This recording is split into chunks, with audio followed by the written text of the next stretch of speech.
கதிர் உன்னையும் போக வேணாம்னு சொல்லிட போகிறாரு. செந்தில், நீ எங்கே போனாலும் எங்களுக்கு சந்தோஷந்தான். கதிர், எங்கே போகலாம்னு போய் யோசி. பாண்டியன் வராரு.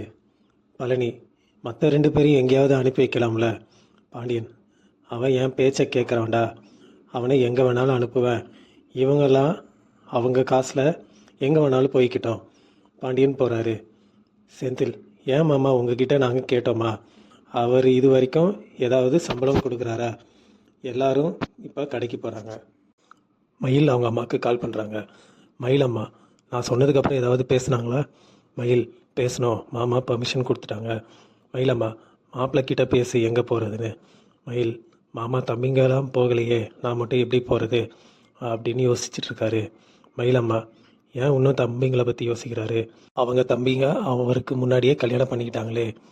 உங்கள் வாழ்க்கையை எப்போ யோசிப்பார்? வெள்ளந்தியாக இருக்காத, புத்திசாலித்தனமாக பொழைச்சிக்கோ. மயில் ஃபோனை வைக்கிறாங்க. மயில், எந்த இடத்துக்கு போகிறதா யோசிச்சிங்களா? சரவணன், நான் தம்பிங்களை ஃபஸ்ட் அனுப்பலையேன்னு யோசிச்சுட்டு இருக்கேன்.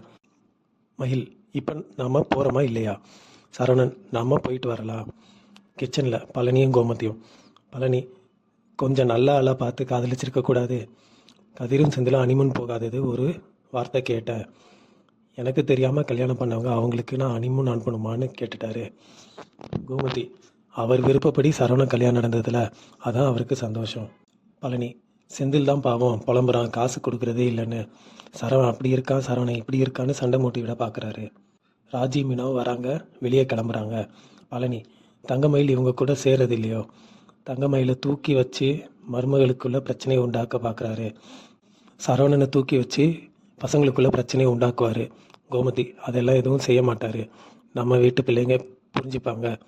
பழனி, ஒரு நாள் பொங்கிட்டாங்கன்னா வீட்டை பிரித்த பொண்ணையும் உன் புருஷனுக்கு வராமல் இருந்தால் சரி.